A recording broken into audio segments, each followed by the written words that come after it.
The Hopkins plant closure in Miami cost a lot of jobs, but what could it mean for the future of auto part prices? I'm Kenny Foreman, and I'll have more on that coming up. Plus, the next generation of healthcare professionals meet in Southeast Kansas for a hands-on career conference.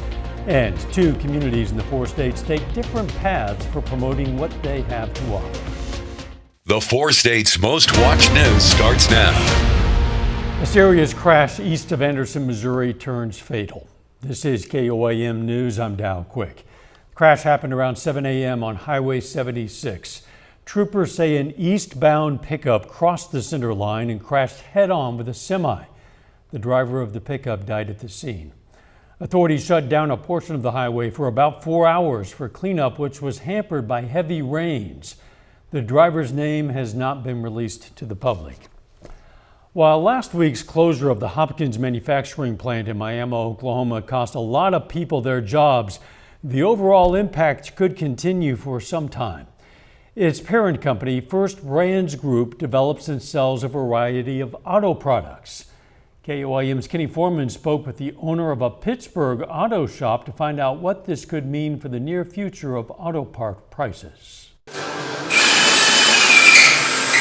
For Neptune Auto Repair owner Jeff Lovell, the closure of a local and even American plant could mean going to further lengths to have the correct parts in stock. When a local company goes down like that, we've got to go source somewhere else. And when we tell a customer we can get their car done today and now we can't get their parts for 2 days, it just puts everything further back, and it's just not very convenient when something like that happens. For places like Neptune Auto Repair, a possible consequence isn't necessarily having to pay more for parts, but rather having to look overseas for parts that may be of lesser quality. We don't go on the price as much as we do the quality, because we want to put the best parts on a person's car that we can. I mean, we give a 36,000 3-year warranty on all of our new parts. And when we put a new part on there, we don't want it to come back, or we've got to take, and eat that profit. Lovell did acknowledge that generally part prices for items such as oil filters and spark plugs have seen an uptick over the last year. Although he can't pinpoint the reason behind the latest increases, price changes impact everyone. Whenever we get charged more for our parts, it's got to go back to our customers, and we probably we can't, or my employees don't make any more money on what their labor is, but when we got to pay more for parts, people don't like that. Vance Ford in Miami is expressing sorrow for the loss of the plant, given its meaning to the community. They added that they don't anticipate a negative impact on car sales at this time. Kenny Foreman, KOAM News. Lovell stresses that the best way to help businesses is to buy local. Still tracking some storm chances in parts of the area. Let's check in with meteorologist Austin Stantz. Thanks, Dow. As you mentioned, still tracking a few of those storm chances tonight, mainly just a hail and wind threat, but our severe threat for storms and those elements expand and intensify heading into Friday. All hazards will be on the table, including tornadoes on Friday. For tonight, we'll be just dealing with a wind and a hail threat right now. Taking a look at our Skywatch storm tracker off to our north, just a few storms trying to develop here. Not going to expect these to go severe, but a rumble of thunder, a few flashes of lightning. Now off to our southeast here, that's where we take a look down in Benton County. We have a severe thunderstorm watch. This actually goes until 9 p.m. They updated that here. Now what we are seeing is that this is where most of our instability is staying for the evening. Isolated south of I-44 tonight. You also see this line trying to develop here. That's what's going to happen as we see these storms continue through the evening. A line develops and pushes east tonight. Things quiet down in those overnight hours. We're going to talk about the rest of these storms and into Friday coming up in my full forecast. All right, we're catching a few. If you have Missouri Blue Cross Blue Shield medical insurance, you might be one of the millions of Americans recently notified their personal information was compromised. Conduit Business Services confirms hackers accessed names, addresses, and social security numbers. The company provides printing and mailing services for healthcare providers. Conduit says it hasn't seen evidence of misuse, but continues monitoring the situation. And you kind of feel helpless in that scenario, because it's not like you went out there and plastered your social security number, your address, and your credit card number, and your secret question answers to the whole world, but one of your trusted partners did. Powell leads the Missouri Cybersecurity Center of Excellence.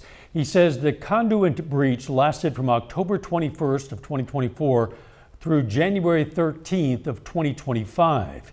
If you receive a breach notification letter, verify it's legitimate by contacting the company directly. Powell recommends monitoring your accounts for 6 months to a year after a breach. Change passwords regularly and talk to your bank about additional security measures.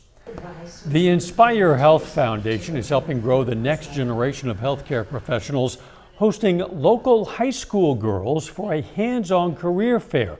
Exploration conferences in Pittsburgh. High school students from around the area learn from professionals in fields like family medicine, dental, pharmacy, and nursing, while taking part in interactive activities, including mock forensic nursing exercises, simulated skin biopsies, and pharmacy demonstrations. It impacted me because I just get to, hear so many different voices and hear so many different stories, honestly. And just hearing the stories kind of just like opens my heart and just makes me feel a different kind of way, because I would have looked at that woman and I would have never thought that somebody could go through that. And even for students who choose a different path, organizers say the experience still matters, because understanding how the body works and how to navigate the healthcare system helps build healthier communities for the future. Small communities across the four-state area are finding new ways to showcase all they offer. In Cherokee County, Kansas, Sarah Comer created the Explore Cherokee County, Kansas app as a way to promote local restaurants, businesses, and events. In Missouri, the McDonald County Chamber of Commerce took a different route and started a podcast. Different ways counties are working to showcase what makes them great. Visibility on the businesses, to get more visibility on the towns and the attractions, to keep people here in Cherokee County and be able to explore and experience all the cool things that we have in our county that people may not even know about. The Explore Cherokee County, Kansas app is already in the app stores. McDonald County Chamber of Commerce is dropping their first episode Wednesday, March 11th.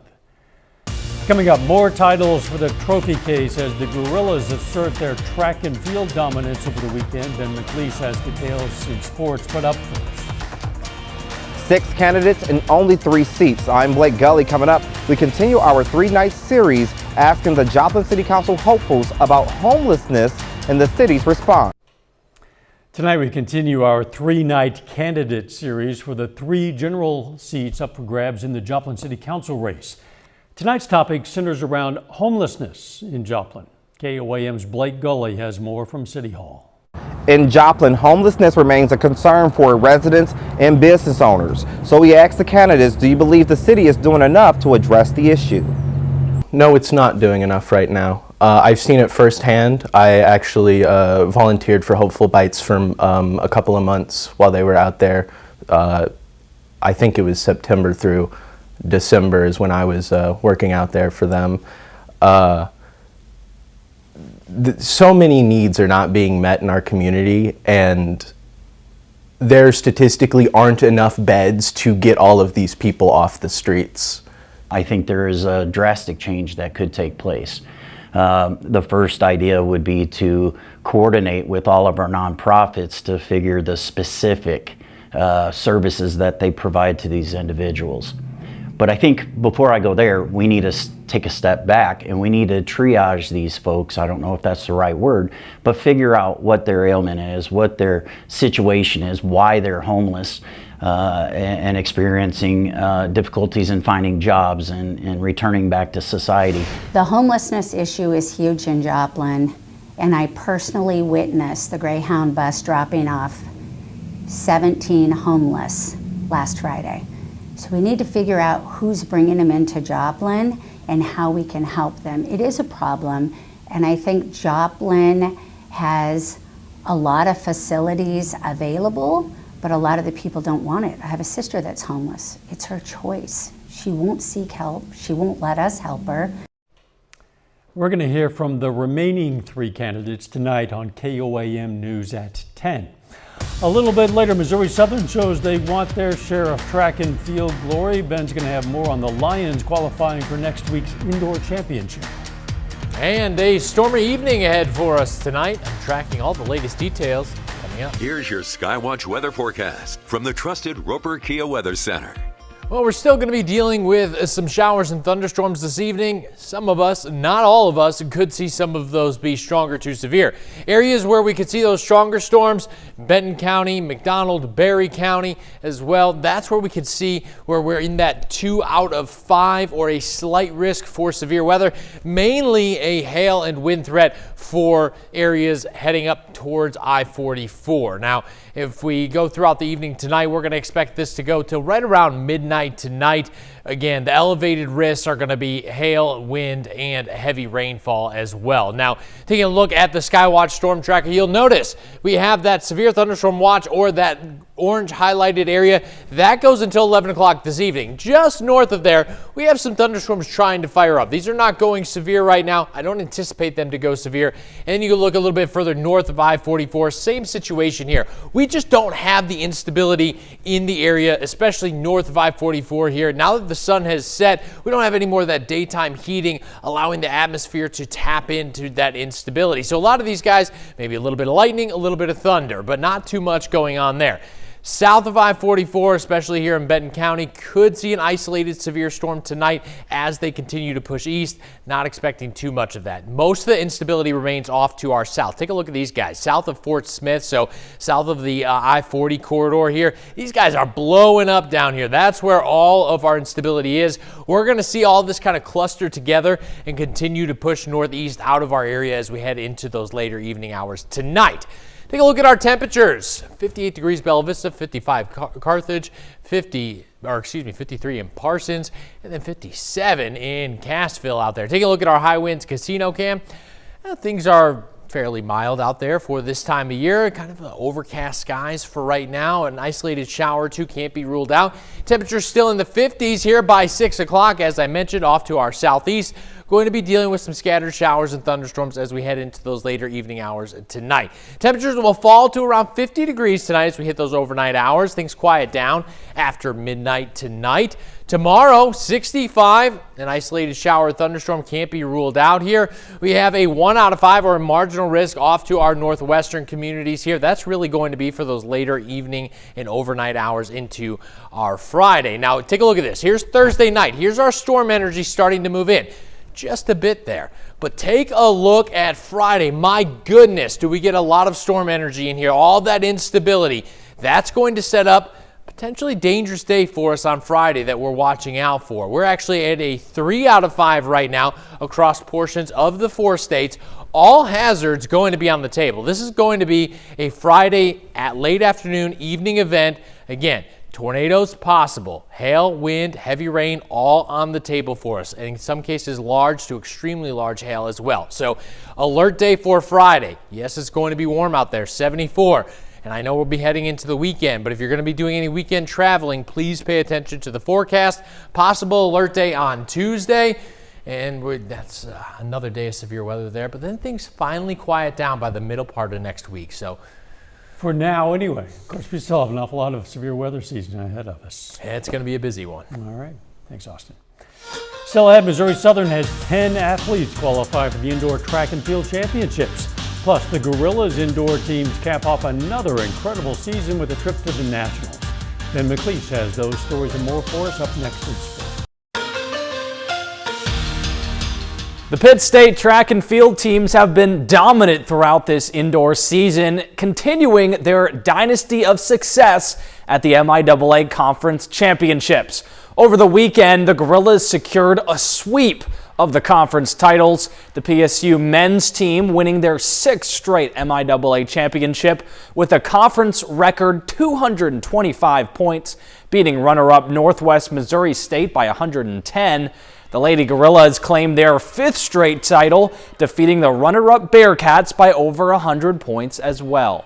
It's always a special moment because it's always a new group of kids, but it's great to have that many great performances and how the kids performed and how they represented our program. Anytime you win an MIAA championship, that means you've got a really good team because there's great schools in this conference and it's always a tough competition. I'm a product and our coaches are a product of our environment, and that goes to our school, our administration, this town. They are the ones that give us the support and the resources we need to be successful.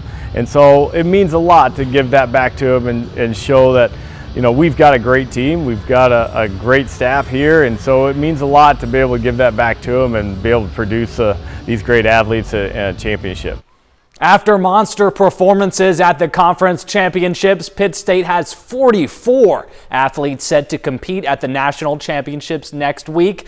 And the message is simple for the Gorillas: go out and give it everything you've got. We're successful because they show up every time to compete when they step on that track, and they give everything they have. That's all you can ever ask for a kid, and that was kind of what you saw this past weekend. Regardless of who was on the track, they gave everything they had to compete for their school, for their teammates, for the administration, for this town, and so that's all you got to do. I mean, if you can do that, then you're always going to put yourself in a great position at the national level.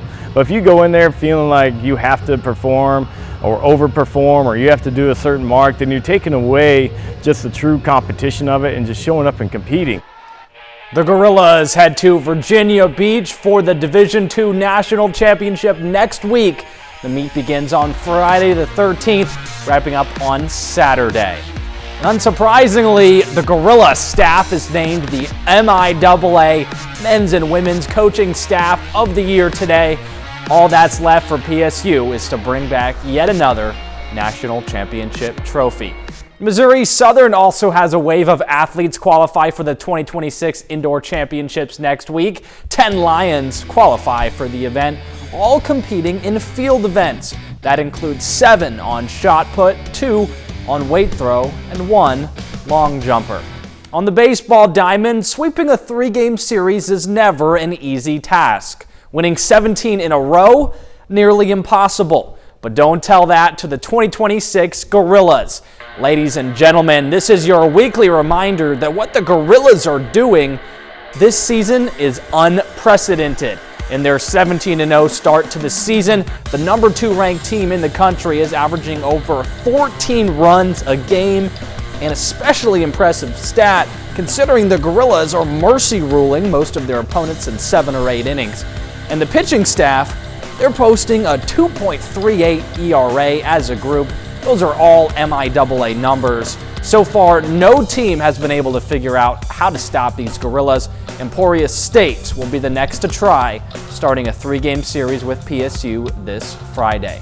Well, that's it for sports. We're back with more after the break. Here's a look at what's coming up on KOAM News at 9 on Fox 14 tonight. We're going to take you to a town hall focused on improving Pittsburgh Parks and Rec.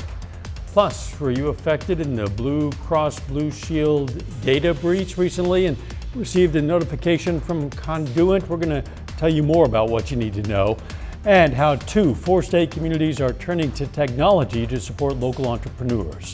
Those stories, a lot more is coming up tonight. KOAM News at 9 on Fox 14.